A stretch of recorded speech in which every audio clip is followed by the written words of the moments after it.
السلام عليكم ورحمة الله وبركاته.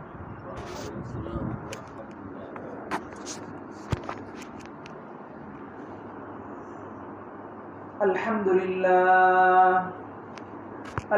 لله الذي خلق الإنسان وكرم وعلمه من البيان ما لم يعلم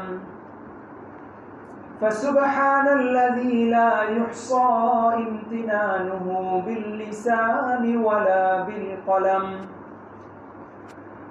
ونشهد أن لا إله إلا الله وحده لا شريك له في الخلق والأمر ونشهد أن سيدنا وسندنا وحبيبنا وأولانا ومولانا محمدا عبده ورسوله. أما بعد فقد قال الله تبارك وتعالى في كلامه المجيد: أعوذ بالله من الشيطان الرجيم. بسم الله الرحمن الرحيم. وما خلقت الجن والإنس إلا ليعبدون. وقال الله تبارك وتعالى في آية أخرى: ثم جعلناك على شريعة من الأمر فاتبعها ولا تتبع أهواء الذين لا يعلمون. آمنت بالله صدق الله العلي العظيم وبلغنا ما بلغنا رسوله النبي الكريم. সকলে দুরূদ শরীফ পড়ি। اللهم صل على محمد وعلى آل محمد كما صليت على إبراهيم وعلى آل إبراهيم إنك حميد مجيد.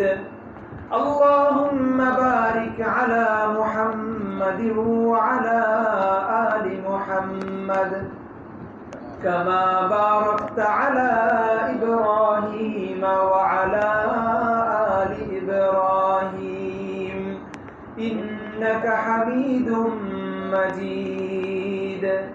بلغ العلا بكماله كشف الدجى بجماله حسنت جميع خصاله صلوا عليه وآله. سبحانك لا علم لنا إلا ما علمتنا إنك أنت العليم الحكيم. মুআজ্জাজ মুহতারাম সম্মানিত মুসল্লিয়ান কেরাম, সর্বপ্রথম মহান রব্বুল আলামিনের শাহী দরবারে লাখো কোটি শুকরিয়া আদায় করি, যিনি আমাদেরকে দয়া করে মায়া করে ভালোবেসে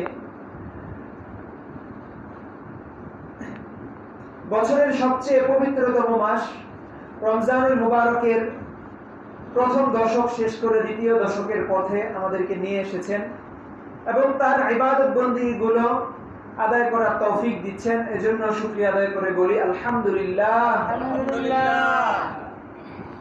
মুহতারাম হাজিরিন, আমি পবিত্র কালামে পাকের সূরাতুজ জারিয়াতের 26 নম্বর আয়াতটি তিলাওয়াত করেছি। আয়াতের মধ্যে আল্লাহ রাব্বুল আলামিন বলেন: ওয়ামা খলাকতুল জিন্না ওয়াল ইনসা ইল্লা লিয়াবুদুন। আল্লাহ বলেন, হে মানুষ, আল্লাহর আমরা জানি অনেক সৃষ্টি আছে। এই যে গাছপালা, আসমান জমিন, পাহাড় পর্বত, নদী নালা, সমুদ্র, এই সব কিছু একমাত্র কার সৃষ্টি? আল্লাহ রাব্বুল আলামিনের সৃষ্টি। হুয়াল্লাযী খালাকাস সামাওয়াতি ওয়াল আরদ, তিনি আসমান আর জমিনকে তিনি সৃষ্টি করেছেন। ওয়াসাখারাশ শামসা ওয়াল কামারা, এই সূর্য চন্দ্র এই সব কিছুকে আল্লাহ রাব্বুল আলামিন এই সৃষ্টি করে নিজের অধীনে আয়াতের মধ্যে নিয়ে এসেছেন। অর্থাৎ সূর্যকে তিনি সৃষ্টি করেছেন, কিন্তু এমন না যে সূর্য যখন মন চায় তখন যা মনে চায় তা করবে। বরং দুনিয়াতে যা কিছু আল্লাহ রাব্বুল আলামিন সৃষ্টি করেছেন, সৃষ্টি যার ওই হুকুমও চলবে তার, সৃষ্টি যার হুকুম চলবে তার। তো সবকিছু যেহেতু আল্লাহ রাব্বুল আলামিনের সৃষ্টি, তো এই সব কিছু আল্লাহর হুকুম মেনেই চলে না, সব আল্লাহ রাব্বুল আলামিনের হুকুম অনুযায়ী চলে।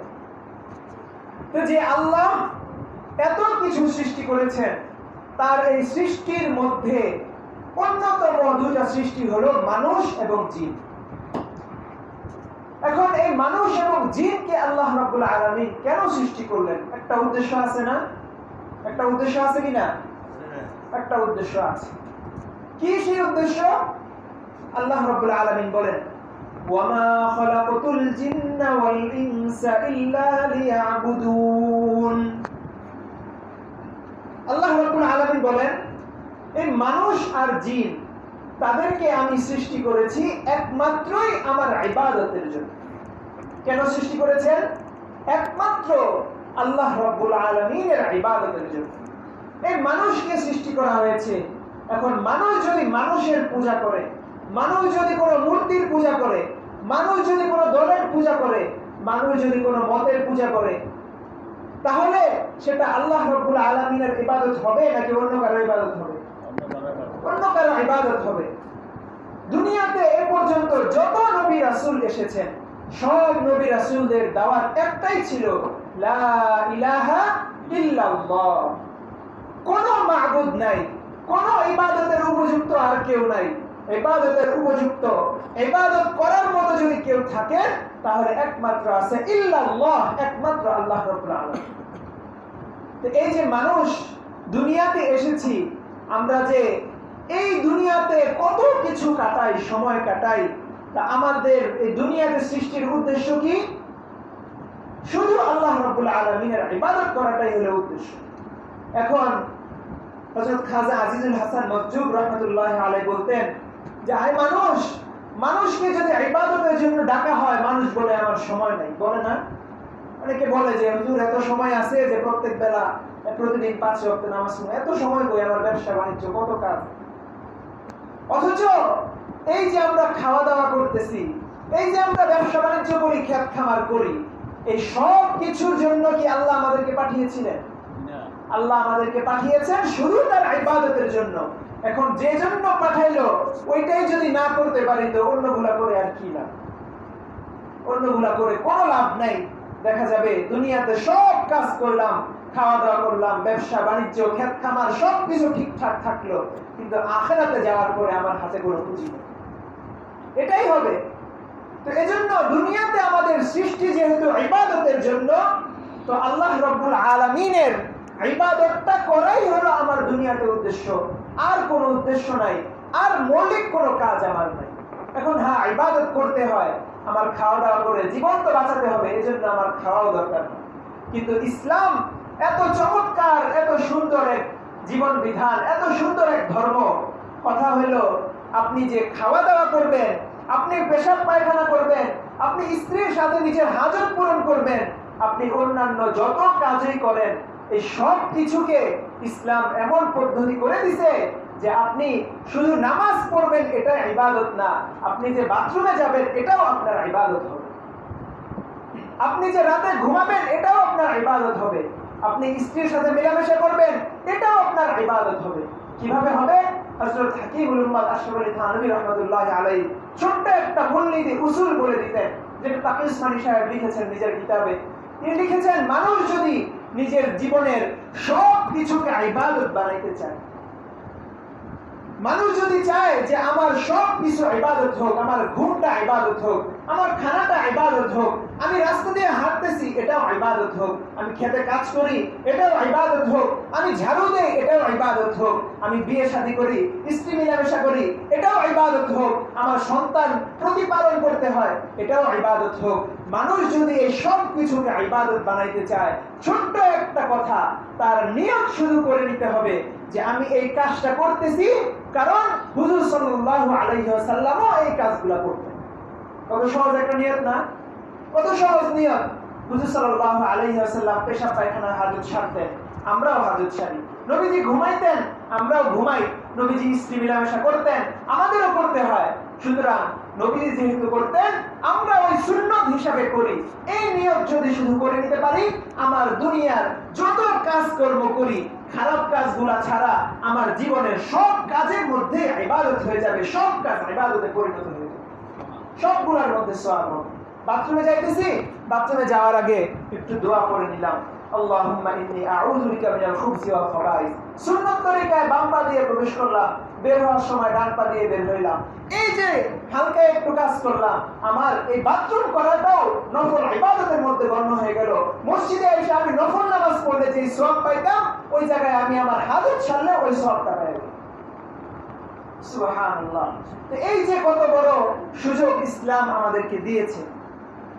তো বলতেছিলাম, আমাদের এই দুনিয়াতে আসার, আমাদের সব কিছুর একমাত্র উদ্দেশ্য হলো ইবাদত করা।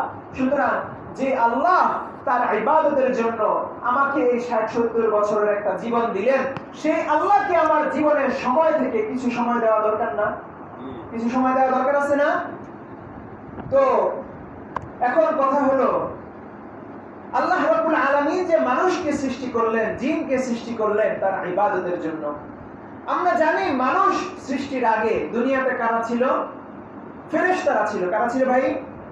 ফেরেশতারা ছিল। এই যে ফেরেশতারা দুনিয়াতে ছিল, তারা দুনিয়াতে যখন ছিল তখন তারা কি আল্লাহর ইবাদত করতো না? তারা আল্লাহর ইবাদত করতো না? অবশ্যই করতো। হাদিসের মধ্যে এসেছে, এই আসমান জমিন, এই যে আমরা দেখি কত খালি খালি জায়গা, কত সব জায়গা খালি দেখা যায় না? আকাশের দিকে তাকাইলে সব খালি। এই যে আসমান জমিনের এত খালি জায়গা, কিন্তু হাদিসে এসেছে কোন একটা 1 ইঞ্চি জায়গাও এমন নাই যে জায়গাতে একজন ফেরেশতা আল্লাহর পায়ে, আল্লাহর কুদরতি পায়ে সিজদারত অবস্থায়। সব সময় তারা সিজদা করতেছে। ইউসাববিহুনাল লাইলা ওয়ান নাহারা লা ইয়াফতুরুন। সূরা আম্বিয়ার মধ্যে আল্লাহ রাব্বুল আলামিন বলেন, ফেরেশতারা সারা দিন তাসবিহ পাঠ করে, সারা দিন সুবহানাল্লাহ, আস্তাগফিরুল্লাহ, সুবহানাল্লাহ, আলহামদুলিল্লাহ, আল্লাহর পবিত্রতা, আল্লাহর গুণগান সারা দিন গাইতে থাকে। কিন্তু কথা হলো, এত ইবাদত ফেরেশতারা করে, তারপরেও আমাদেরকে সৃষ্টি করার কি প্রয়োজন ছিল? প্রশ্ন আসে না? প্রশ্ন না আসলে উত্তর বুঝবেন না। প্রশ্ন যদি আসে তাহলে উত্তর বুঝে যাবে। তো প্রশ্নটা আবার বলি, ফেরেশতারা তো এত ইবাদত করতেন, তাদের খাওয়া নাই, দাওয়া নাই, ঘুম নাই, বাড়তি কোনো হাজত নাই, পেরেশানি নাই, সব কাজ ছেড়ে তারা আল্লাহর ইবাদত করতেন, সারাদিন আল্লাহর তাসবিহ পাঠ করতেন, এখনো করেন। কিন্তু তারপরেও আল্লাহ রাব্বুল আলামিনের আলাদা করে ইবাদতের জন্য মানুষকে সৃষ্টি করার কি দরকার? এখন বুঝে আসছে প্রশ্ন? এই প্রশ্নের উত্তর আল্লাহ রাব্বুল আলামিন সূরা বাকারার 29 নম্বর আয়াতে বা 30 নম্বর আয়াতে দিয়েছেন। আল্লাহ রাব্বুল আলামিন বলেন, وَإِذْ قَالَ رَبُّكَ لِلْمَلَائِكَةِ إِنِّي جَاعِلٌ فِي الْأَرْضِ خَلِيفَةً قَالُوا أَتَجْعَلُ فِيهَا مَن يُفْسِدُ فِيهَا وَيَسْفِكُ الدِّمَاءَ وَنَحْنُ نُسَبِّحُ بِحَمْدِكَ وَنُقَدِّسُ لَكَ قَالَ إِنِّي أَعْلَمُ مَا لَا تَعْلَمُونَ। আল্লাহ রাব্বুল আলামিন বলেন, যখন আমি মানুষকে সৃষ্টি করব, তখন আমি ফেরেশতাদেরকে ডাক দিয়ে বললাম যে, হে ফেরেশতারা, আমি ঠিক করেছি যে দুনিয়াতে আমি আমার প্রতিনিধি, আমার খলিফা হিসেবে মানুষকে সৃষ্টি করব, মানুষকে দুনিয়াতে পাঠাবো। তো ফেরেশতাদের মনেও, আমাদের মনে যে প্রশ্ন আছে, ফেরেশতাদের মনেও ওই প্রশ্ন জাগলো। তারা যে আল্লাহ রাব্বুল আলামিনের সিদ্ধান্তের বিরোধিতা করছে এমন না। নাস্তিকরা অনেকে বলে যে আল্লাহ মানুষ সৃষ্টি করার কথা বলার পরে তখন ফেরেশতারা বলে যে আল্লাহ কি দরকার আছে সৃষ্টি করার, তো মনে হয় যে আল্লাহর সিদ্ধান্তের বিরোধিতা করলো, এমন না? হ্যাঁ, এটা বলে নাস্তিকরা, অথচ বিষয়টা এমন না।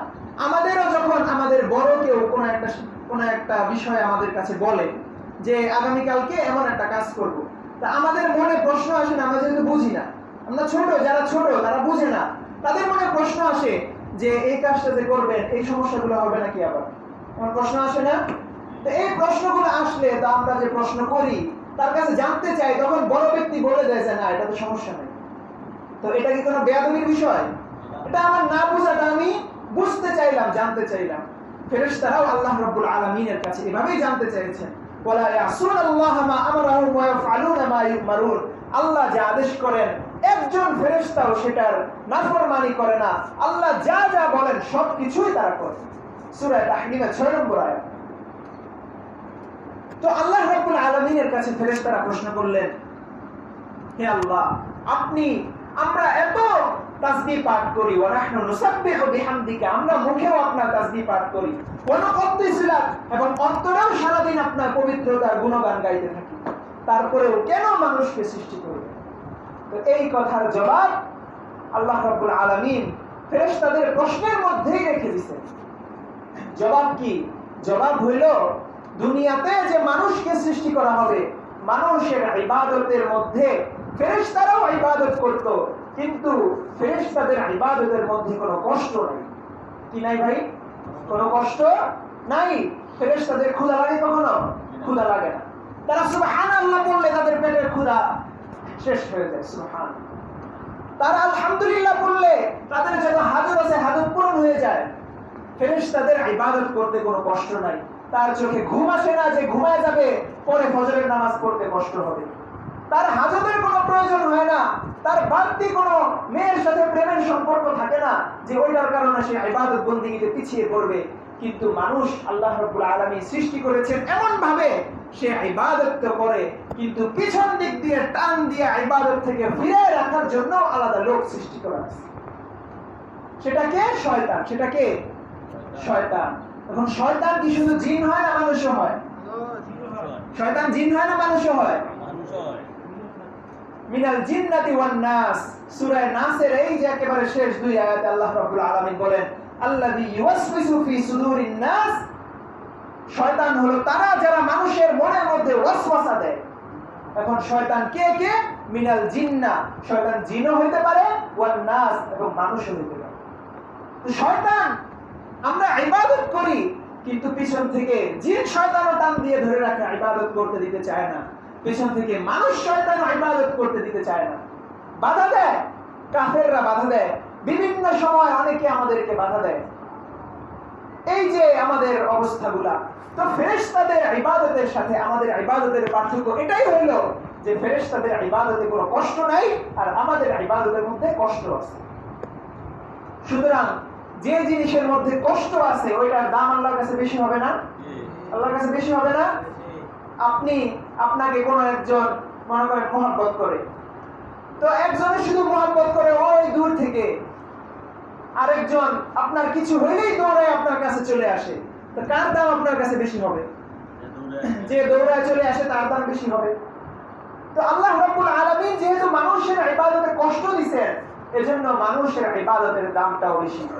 এজন্যই ফুকাহায়ে কেরাম, মুহাদ্দিসিনে কেরাম বলেন, হাদিসের মধ্যেও এটা আছে, একজন ফেরেশতা সে যদি তার সৃষ্টির পর থেকে নিয়ে কিয়ামত পর্যন্ত, তার মৃত্যু পর্যন্ত সারা দিন ইবাদত করতে থাকে, কোন একজন আল্লাহর বান্দা যদি দুনিয়াতে বসে একবার সুবহানাল্লাহ পড়ে, ওই সুবহানাল্লাহর ফজিলত, সুবহানাল্লাহর মর্যাদা ওই ফেরেশতার পূর্ণ জীবনের ইবাদতের চেয়ে বেশি। সুবহানাল্লাহ, সুবহানাল্লাহর এত ফজিলত। এজন্যই মানুষ আর ফেরেশতাদের মধ্যে শ্রেষ্ঠ কারা বলেন তো? কারা শ্রেষ্ঠ? মানুষ শ্রেষ্ঠ। এখন আমরা আবার শ্রেষ্ঠ না, কারণ আমরা তো গুনাহ করি। শ্রেষ্ঠ হলো আম্বিয়া আলাইহিস সালাম, নবীরা। নবীরা ফেরেশতাদের চেয়েও শ্রেষ্ঠ। আর বান্দাদের মধ্যে যে বান্দা ইবাদত করবে ওই অনুযায়ী তার শ্রেষ্ঠত্ব হবে। এই হইল কথা। তো বলতেছিলাম, মানুষ এবং ফেরেশতাদের মধ্যে পার্থক্য হইল তার ইবাদতে কষ্ট নাই, আমার ইবাদতে কষ্ট আছে। এজন্য আমার দামও বেশি। সে সারা জীবন ইবাদত করবে, তার জন্য কোনো জান্নাত নাই। আমি সারা জীবন না, একবার সুবহানাল্লাহর কারণেই আল্লাহ চাইলে আমাকে জান্নাত দিয়ে দিতে পারে। তো এই যে ফেরেশতাদের চেয়ে মানুষের ইবাদতের মর্যাদা বেশি, ইবাদতের শ্রেষ্ঠত্ব বেশি, এই কারণে মানুষের, ফেরেশতাদের কোনো গুনাহ হয় না। গুনাহ হয় কোনো ফেরেশতাদের? গুনাহ হয় না, কিন্তু মানুষের গুনাহ হয়। এবং নবীদেরও গুনাহ হওয়ার কথা ছিল, কিন্তু নবীদেরকে আল্লাহ বাঁচায় রাখতেন। এজন্য হাদিসের মধ্যে আসছে হুজুর সাল্লাল্লাহু আলাইহি ওয়াসাল্লাম এক সাহাবী গিয়ে বলতেছেন, ইয়া রাসূলুল্লাহ, আমি কি আমল করব? তো হুজুর সাল্লাল্লাহু আলাইহি ওয়াসাল্লাম বলছেন, তুমি ইস্তেগফার করো। কি করো? ইস্তেগফার করো। হুজুর সাল্লাল্লাহু আলাইহি ওয়াসাল্লাম বলেন যে আমাকে আল্লাহ রাব্বুল আলামিন আমার আগে পরের সব গুনাহ মাফ করে দিয়েছেন, তারপরেও আমি দৈনিক 100 বার ইস্তেগফার করি। তো হুজুর সাল্লাল্লাহু আলাইহি ওয়াসাল্লাম যদি দিনে 100 বার ইস্তেগফার করতে পারেন, তাহলে আমাদের আর কত বেশি পড়া দরকার না? কত বেশি পড়া দরকার। সূরা নূহের মধ্যে আল্লাহ রাব্বুল আলামিন বলেন, ফাকুলতু ইস্তাগফিরু রাব্বাকুম ইন্নাহু কানা গফফারা ইউরসিলিস সামাআ আলাইকুম মিদরারা ওয়া ইউমদিদকুম বিআমওয়ালিন ওয়া বানিন ওয়া ইয়াজআল লাকুম জান্নাতিন ওয়া ইয়াজআল লাকুম আনহারা। আল্লাহ রাব্বুল আলামিন সূরা নূহের মধ্যে বলেন, তোমরা যদি ইস্তেগফার করো তাহলে 1 নম্বর ফজিলত, আমি তোমাদের জীবনের গুনাহগুলো maaf করে দিব। ইউরসিলিস সামাআ আলাইকুম মিদরারা, 2 নম্বর ফজিলত, তোমাদের যত সম্পদ, যত রিজিক প্রয়োজন হয় সব কিছু আমি আসমান থেকে নাজিল করে দিব। ওয়া ইউমদিদকুম বিআমওয়ালিন ওয়া বানিন, যদি তোমাদের সন্তান প্রয়োজন হয় সন্তান দিব, যদি তোমাদের সম্পদ প্রয়োজন হয় সম্পদ দিয়ে দিব। এই সব কিছু শুধু একমাত্র ইস্তেগফারের মাধ্যমে। হুজুর সাল্লাল্লাহু আলাইহি ওয়াসাল্লাম হাদিসে বলেন, মান লাজিমাল ইস্তেগফার জাআলাল্লাহু মিন কুল্লি শাইইন মাখরাজা, যে ব্যক্তি নিজের জীবনকে ইস্তেগফারের উপরে নিয়ে আসবে, প্রতিদিন নিয়মিত ইস্তেগফার করবে, আল্লাহ রাব্বুল আলামিন তার বাহ্যিক যত পেরেশানি আছে সব পেরেশানি দূর করে দিবেন। ওয়া মিন কুল্লি হাম্মিন খরাজা, এবং মনের ভিতরেও যত অস্থিরতা আছে সব অস্থিরতা আল্লাহ দূর করে দিবেন। ইস্তেগফারের এত ফজিলত, ইস্তেগফার নিয়ে আলোচনা করলে আলাদা আরেকদিন কথাবার্তা বলতে হবে। তো আমি ওইদিকে যাব না, বলতেছিলাম আমাদের ইবাদতে কষ্ট আছে, ফেরেশতাদের ইবাদতের মধ্যে কষ্ট নাই, এজন্য আমাদের ইবাদতের দাম বেশি, ফেরেশতাদের ইবাদতের দাম নেই। সুতরাং এখন কথা হলো, যে ইবাদতের মধ্যে কষ্ট যত বেশি ওই ইবাদতের মূল্যও আল্লাহর কাছে তত বেশি। যে ইবাদতের মধ্যে কষ্ট যত বেশি ওই ইবাদতের মূল্য আল্লাহর কাছে বেশি। এই যে এখন গরমকাল, রাত্রে বেলায় ফজরের আগে ওযু করতে খুব বেশি কষ্ট হয় না। যাদের ঘুমের অভ্যাস নাই হয়তো তাদের হয়তো কিছুটা কষ্ট হয়, বাকি এমনি খুব বেশি কষ্ট হয় না। কিন্তু কয়েকদিন আগে শীতকাল ছিল, ফজরের সময় ঠান্ডা পানি দিয়ে যারা ওযু করতো কত কষ্ট হইতো না? তো ওই কষ্টের শীতকালের ওযুর দাম বেশি না গরমকালের ওযুর দাম বেশি? শীতকালের ওযুর দাম বেশি। যে কাজের মধ্যে কষ্ট যত বেশি ওই কাজের ফজিলত আল্লাহর কাছে তত বেশি। তো আমাদের যে সকল ইবাদত আল্লাহ রাব্বুল আলামিন দিয়েছেন, ইবাদতগুলোর মধ্যে 2 ধরনের ইবাদত আছে। কয় ধরনের ইবাদত? 2 ধরনের ইবাদত। একটা ইবাদত হলো এমন যেগুলোর মধ্যে তেমন কোনো কষ্ট নেই, আর কিছু ইবাদত আছে যেগুলোর মধ্যে কষ্ট আছে। যেমন বসে বসে সুবহানাল্লাহ আলহামদুলিল্লাহ বললাম, খুব বেশি কষ্ট আছে? খুব বেশি কষ্ট নাই। কিন্তু এই একেবারে সাহরির সময় থেকে সন্ধ্যা পর্যন্ত না খেয়ে যে আমি থাকলাম, এটার মধ্যে কষ্ট আছে না? অনেক কষ্ট। এই যে কষ্ট, তো সুতরাং যে ইবাদতের মধ্যে কষ্ট বেশি হবে ইবাদতের ফজিলত মর্যাদাও আল্লাহ রাব্বুল আলামিন আমাদেরকে তত বেশি। তো আমি আমার আয়াতের আলোচনায় ফিরে যাই। কথা চলতেছিল যে আল্লাহ রাব্বুল আলামিন আমাদেরকে সৃষ্টি করেছেন তার ইবাদতের জন্য। এখন ইবাদত শুধু আমরা আমাদের মনের মধ্যে, একটু খেয়াল করে শুনবেন, আমরা নিজেদের জন্য ইবাদত নির্ধারণ করে নিছি নির্দিষ্ট কয়েকটা বিষয়। নামাজ, রোজা, হজ, যাকাত, কিছু তাসবিহ তাহলিল, এই ধরনের কিছু ইবাদত আমরা নিজেদের জন্য মনে করি যে এগুলাই মনে হয় ইবাদত, আর অন্য কোনো ইবাদত নাই। অথচ বিষয়টা কেমন নাকি? ইসলাম হলো এমন একটা জীবন বিধান যেটার মধ্যে আল্লাহ রাব্বুল আলামিন সব কিছু দিয়ে রাখছেন। আল-ইয়াউমা আকমালতু লাকুম দীনাকুম, আল্লাহ বলেন আজকে আমি ইসলামকে তোমাদের দ্বীনকে তোমাদের জন্য পরিপূর্ণ করে দিলাম। সুতরাং ইসলামের মধ্যে যেমন নামাজ আছে, ইসলামের মধ্যে যেমন যাকাত আছে, ইসলামের মধ্যে যেমন রোজা আছে, সিয়াম আছে, হজ আছে, কুরবানি আছে, ইতিকাফ আছে, তাসবিহ তাহলিল আছে, তেমনি ইসলামের অন্যান্য যে বিধানগুলো আছে ওই বিধানগুলো পালন করার দরকার আছে না?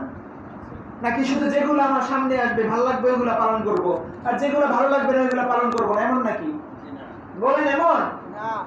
ইসলামের যে বিধান আমার ভালো লাগবে ওইটাও পালন করতে হবে, যে বিধান আমার ভালো লাগবে না ওইটাও পালন করতে হবে, যে বিধান মানা সহজ ওইটাও তো পালন করতে হবেই, যে বিধান মানা কঠিন ওইটাও পালন করতে হবে, যে বিধান আমি চাইলে পালন করতে পারি ওইটাও পালন করতে হবে, আর যে বিধান আমি চাইলে পালন করতে পারি না, সমাজ থেকে বাধা আসে, ব্যক্তি থেকে বাধা আসে, উপর থেকে বাধা আসে, রাষ্ট্র থেকে বাধা আসে, ওই বিধান আমাদেরকে পালন করতে হবে।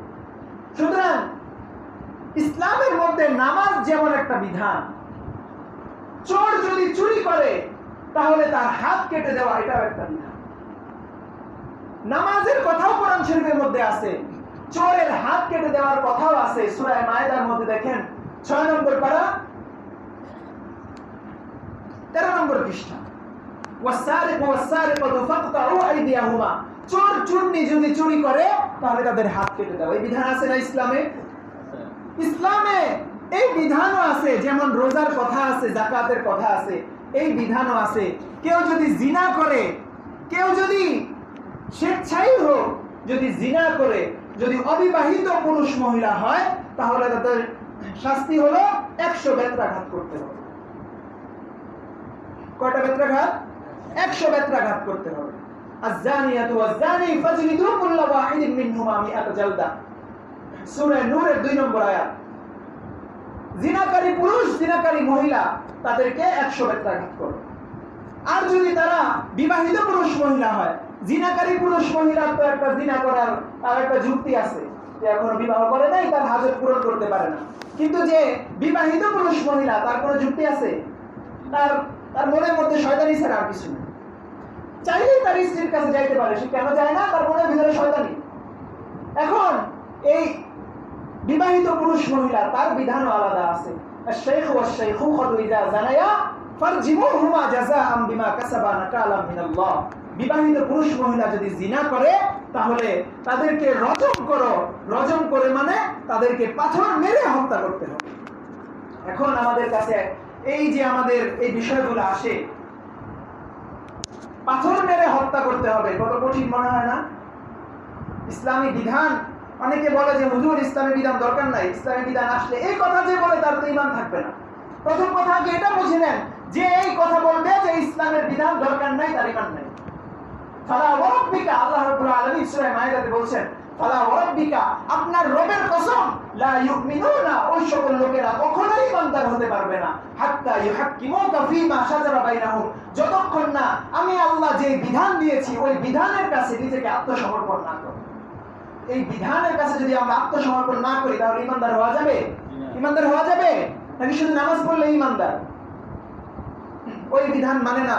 এই যে আমাদের আপনাদের সরকার চলে গেছে, সরকার কি বলেছিল মনে আছে আপনাদের? হয়তো বোরকা পরা, বোরকাকে বলেছিল এই যে ওই ট্যাবুর মতো কেমন করে রাখে, একেবারে মুখ টুক ঢাকা রাখে, এগুলো কোনো দরকার আছে নাকি?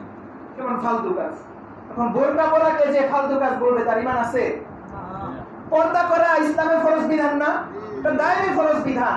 এই পর্দা করাকে যে বলবে যে এটা একটা ফালতু কাজ, এটাকে তাচ্ছিল্য করবে, ঠাট্টা বিদ্রূপ করবে, ওই ব্যক্তির ঈমান কেমনে থাকে? সুতরাং বলতেছিলাম যে ইসলামের যে অন্যান্য বিধানগুলা, এগুলোও তো আমাদের পালন করতে হবে। এখন ইসলামী বিধানের কথা আসলে কিছু লোক এই কথা বলা শুরু করেছে, কত কঠিন এই সকল বিধান, পাথর মেরে হত্যা করতে হবে। কিন্তু যখন আবার সময় আসে, সময় মতো ঠিকই ইসলামের বিধান খুঁজে।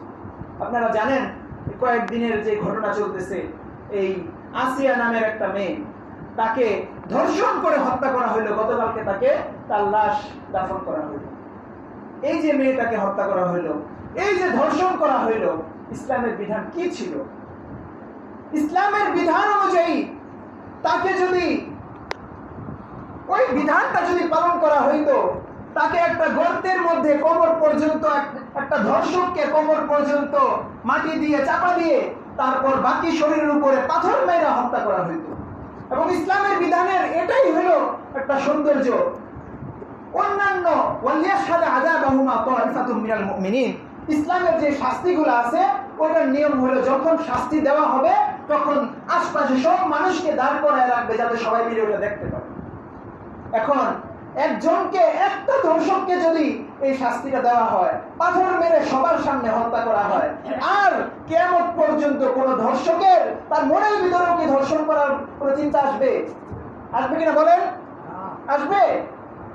তার মনে ধর্ষণ করার কোনো চিন্তাই আসবে না। কিন্তু ইসলামের বিধান আমরা ছেড়ে দিছি। এজন্য আল্লাহ রাব্বুল আলামিন বলছেন, সুম্মা জাআলনাকা আলা শারিআতিন মিনাল আমরি। আল্লাহ বলছেন, হে মানুষ, আমি তোমাদেরকে একটা শরীয়ত দান করছি। আজকে যদি শরীয়ত থাকতো তাহলে আমাদের বোনদের এত কষ্ট করতে হতো না। আজকে যদি শরীয়ত থাকতো তাহলে সেই হুজুর সাল্লাল্লাহু আলাইহি ওয়াসাল্লামের জমানার মতো হইতো। বনু কাইনুকার বাজারে এক মুসলিম মহিলা, সে গিয়ে দুধ বিক্রি করতেছে। তো এক ইহুদি দেখছে, ইহুদি দেখে বলতেছে মুসলিম মহিলাকে, আসো কথাবার্তা বলি। তো মুসলিম মহিলা বলতেছে, তোর সাথে আমি কথা বলবো না। তো ওই ইহুদি এখন সে একটা চক্রান্ত শুরু করলো। সে মুসলিম মহিলার কাপড়ের উপরের ভাগ আর নিচের ভাগের মধ্যে গিট্টু দিয়ে দিল। তো মহিলা যখন এতক্ষণ বসেছিল, যখন উঠে গেছে, তার নিচের কাপড় উঠে গেছে, তার কিছু অংশ দেখা গেছে। তো মহিলা দেখে কান্নাকাটি শুরু করে দিল। পাশে ছিল এক মুসলমান। ওই মুসলমান এসে দেখলো, জিজ্ঞেস করলো কি হয়েছে। তার ইমানে আত্মমর্যাদা বোধে লেগে গেল। সে তৎক্ষণাৎ গিয়ে তরবারি বের করে ওই ইহুদিকে হত্যা করে দিল। ওই ইহুদি আরো কয়েকজন যারা ছিল বাজারে ইহুদি, তারা সবাই মিলে আবার ওই মুসলমানকে হত্যা করে দিল। এখন এই হত্যা, এটা হুজুর সাল্লাল্লাহু আলাইহি ওয়াসাল্লামের কাছে এই খবর পৌঁছাইলো। হুজুর সাল্লাল্লাহু আলাইহি ওয়াসাল্লাম একজন মুসলমান মহিলার সম্ভ্রম, ইজ্জত কত সম্মানিত, কত দামি। মক্কা বিজয়ের সময় আব্দুল্লাহ বিন মাসউদ রাদিয়াল্লাহু আনহু বলেন, হুজুর সাল্লাল্লাহু আলাইহি ওয়াসাল্লাম একবার কাবার দিকে তাকান, একবার আমার দিকে তাকান, আবার কাবার দিকে তাকান, আবার আমার দিকে তাকান, বারবার কাবার দিকে তাকাইতেছেন, আমার দিকে তাকাইতেছেন। একটু করে আমার দিকে তাকায় বললেন, ইবনে মাসউদ শোনো, এই যে কাবা, এই যে আল্লাহর ঘর বাইতুল্লাহ, এটার দাম আল্লাহর কাছে অনেক বেশি, কিন্তু একজন মুসলমানের ইজ্জত, একজন মুসলমানের সম্মান, একজন মুসলমানের সম্ভ্রম এই কাবার চাইতেও আল্লাহর কাছে আরো বেশি দাম। এখন এই মুসলমানের ইজ্জতের কি কোনো দাম আছে? আজকে দাম আছে? কোনো দাম নাই। কেন দাম নাই? হ্যাঁ, অর্ধেক দিন মানবেন, অর্ধেক দিন মানবেন না। এই দাম ইসলাম আপনাকে কেমনে দিবে? আপনার ইসলামী শরীয়তের বিধানগুলো পালন করা দরকার ছিল। বিধান রাষ্ট্রের মধ্যে নাই, দরকার ছিল আওয়াজ তোলেন, আওয়াজ তোলার দরকার ছিল, জাগরণ ওঠানোর দরকার ছিল। ইসলামী শাসনগুলা অন্তত এই ধর্ষণ, এই ধরনের যে ধরনের বলাৎকার, আরো অন্যান্য যে ধরনের বড় বড় পাপাচার গুলা আছে, এগুলোর ক্ষেত্রে ইসলামী বিধানটা কায়েম করা দরকার আছে না? দরকার আছে কিনা ভাই? অবশ্যই দরকার আছে। তো এজন্যই আমাদের যে সকল বিধানগুলা পালন করা দরকার, এগুলোও যেমন পালন করা দরকার। আর যে সব বিধান একটু কষ্ট হবে, আমাদের সমাজের মধ্যে প্রচলন নাই, ওইগুলোও যেন আমরা পালন করতে পারি। আল্লাহ রাব্বুল আলামিন তৌফিক দান করেন। সামনে আমাদের এই রোজা চলতেছে, সামনে ইতিকাফ আছে। আর ছোট একটা বিষয়, যেটা রমজানের মধ্যে আমরা জানি যে ফরজ আমলগুলা একটা আমল করলে 70টা আমলের সওয়াব হয়, জানা আছে না? তো এজন্যই যাকাতের যে একটা আমল, এই যাকাতটা আমরা রমজানের মধ্যেই যদি দিয়ে দিতে পারি, এটাই ভালো। এখন যাকাতের ব্যাপারে সংক্ষিপ্ত কথা হলো, যে ব্যক্তি মুসলমান, আকেল মানে আর কি, তার জ্ঞান বুদ্ধি আছে এবং বালেগ, তার যদি নেসাব পরিমাণ সম্পদ, নেসাব পরিমাণ সম্পদ বলতেছি, তার যদি নেসাব পরিমাণ সম্পদের অতিরিক্ত, তার যদি নেসাব পরিমাণ সম্পদ 1 বছর তার কাছে বাড়তি হিসাবে থাকে, তার কাছে যদি নেসাব পরিমাণ সম্পদ 1 বছর বাড়তি হিসেবে জমা থাকে, তাহলে ওই ব্যক্তির উপরে যাকাত ফরজ হবে। আবার বলতেছি, কোন মুসলমান বালেগ এবং জ্ঞান বুদ্ধি সম্পন্ন ব্যক্তি, তার কাছে যদি নিজের যে সকল একেবারে জরুরি প্রয়োজন আছে, ওই প্রয়োজন ছাড়া বাড়তি সম্পদ যদি নেসাব পরিমাণ হয়, আর ওই সম্পদটা যদি তার কাছে 1 বছর ধরে জমা থাকে, ওই ব্যক্তির উপরে যাকাত ফরজ হবে। আর এই যাকাত না দিলে কি হবে? আল্লাহ রাব্বুল আলামিন সূরা আম্বিয়ার মধ্যে বলেছেন, ওয়াল্লাযীনা ইয়াকনিজুনা যাহাবা ওয়াল ফিদ্দাতা ওয়া লা ইউনফিকুনাহা ফি সাবিলিল্লাহ, যারা সম্পদ, স্বর্ণ, রূপা এগুলা অতিরিক্ত থাকার পরেও সেগুলা শুধু জমা করে ওয়া লা ইউনফিকুনাহা ফি সাবিলিল্লাহ, আল্লাহর রাস্তায় খরচ করে না, ফাবাশশিরহুম বিআযাবিন আলীম, তাদেরকে কঠিন শাস্তির সংবাদ দেন। ইয়াউমা ইউহমা আলাইহা ফি নারি জাহান্নামা ফাতুকওয়া বিহা জিবাহুহুম ওয়া জুনুবুহুম ওয়া যুহুরুহুম। জাহান্নামে তাদেরকে ওই সম্পদকে সাপ বানায়া তাদের গলার মধ্যে পেঁচায় দেওয়া হবে। আর ওই সম্পদ তাদেরকে বলতে থাকবে, হাযা মা কানাসতুম লিআনফুসিকুম, আমি হলাম ওই সম্পদ যে সম্পদ তুমি জমা করছিলা, ফাযুকুল আযাব, সুতরাং তুমি শাস্তি ভোগ করতে থাকো। সূরা হুমাযার মধ্যে আল্লাহ রাব্বুল আলামিন বলেন, ওয়াইলুল লিকুল্লি হুমাযাতিল লুমাযা আল্লাযী জামাআ মালাও ওয়া আদ্দাদা, ওই সকল লোকেরা ধ্বংস হোক যারা শুধু সম্পদ জমা করে আর প্রতিদিন করে। আছে না আমাদের অভ্যাস? টাকা পয়সা আছে, প্রতিদিন একটা হিসাব মারা লাগে, হিসাবটা না নিলে আমার কাছে ভালো লাগে না। আল্লাযী জামাআ মালাও ওয়া আদ্দাদা, প্রতিদিন সম্পদ জমায় আর খালি গণে। ইয়াহসাবু আন্না মালাহু আখলাদা, সে মনে করে হয়তো এই সম্পদ তার চিরদিন থাকবে। চিরদিন কি থাকবে? এটা মৃত্যু এসে যাবে, সব শেষ। সুতরাং যাকাতের বিষয়ে আরেকদিন ইনশাআল্লাহ আলোচনা হবে। তো বলতেছিলাম, যাকাত যদি এমন কারো উপর ফরজ হয়ে থাকে, তিনি রমজানের ভিতরেই চাইলে যাকাতটা দিয়ে দিতে পারেন, যেহেতু রমজানের সওয়াব বেশি। তো যাকাতটা দিয়ে দিতে পারেন। যাকাত শুধু বাহিরের লোকদেরকেই দিতে হবে এমন কথা না। যাকাত নিজের বাবা মা, দাদা দাদি, নানা নানি, মানে নিজের উপরের দিকে যারা আছে, অথবা নিজের দিকে যারা আছে, সন্তান, নাতি নাতনি, তাদেরকে দেওয়া যায় না যাকাত। মানে উপরের দিকে, নিচের দিকে তাদেরকে দেওয়া যায় না। এবং স্ত্রী স্বামীকে যাকাত দিতে পারবে না, স্বামী স্ত্রীকে যাকাত দিতে পারবে না, কারণ তাদের একজন আরেকজনের খোঁজ খবর রাখার কথা তো এমনিই দরকার না। আপনি আপনার বাবার খবর রাখবেন, বাবার খরচ দিবেন, এটা এমনি দরকার না। সন্তানকে প্রতিপালন করবেন, এটা আপনার উপর এমনিই হক, এটা আর কি যাকাত দিবেন? এই তিন শ্রেণী ছাড়া, উপর, নিচ আর হলো সমান সমান, মানে স্বামী স্ত্রী, স্ত্রী স্বামী, এই তিনটা জায়গা ছাড়া বাকি, যদি আপনার ভাই গরিব থাকে ভাইকে যাকাত দেন, বোন গরিব থাকলে বোনকে যাকাত দেন, শ্বশুর শাশুড়ি, আত্মীয় স্বজন, খালাতো ভাই, মামাতো ভাই, কত কিছু আছে আমাদের, যদি তারা থাকে, গরিব থাকে, তাহলে তাদেরকে এই যাকাত দিতে পারেন, যাকাত দিয়ে দিবেন। কার উপর যাকাত ফরজ হবে, কার উপর যাকাত ফরজ হবে না, যদি না বুঝে আসে তাহলে উলামায়ে কেরাম থেকে মাসআলা জেনে নেবেন। আর যাকাত দেওয়ার সবচেয়ে উত্তম একটা খাত হলো এই যে আমাদের মাদ্রাসাগুলো আছে, লিল্লা বোর্ডিং, লিল্লা গুরাবা ফান্ডের যে জায়গাগুলো আছে, এই জায়গায় যাকাতটা দিলে আপনার দুইটা লাভ। একটা লাভ হলো যাকাতটা আদায় হইলো, 2 নম্বর লাভ হইলো আপনার এই টাকাটা দিয়ে কিছু তালিবুল ইলম ভাই তারা দ্বীন শিখলো, পড়াশোনা করলো। তো এই দ্বীন শিখে সে বসে থাকবে এক জায়গায়, এই দ্বীন তার ছাত্রদেরকে পড়াবে, সে আবার তার ছাত্রদেরকে পড়াবে। আল্লাহ চাইলে এটা কিয়ামত পর্যন্ত চলবে থাকবে। তা আপনার টাকার মাধ্যমে যে তার পড়ালেখার মধ্যে, দ্বীন শিক্ষার মধ্যে কিছু হইলো, লাভ হইলো, এটা আপনার কিয়ামত পর্যন্ত সব পৌঁছে থাকবে না কবরে। এজন্য যদি সম্ভব হয় এখানেও আপনারা যাকাত দিতে পারেন। আল্লাহ রাব্বুল আলামিন আমাদেরকে কথাগুলো বোঝার এবং আমল করার তৌফিক দান করুন। ওয়া আখিরু দাওয়ানা আলহামদুলিল্লাহি রাব্বিল আলামিন।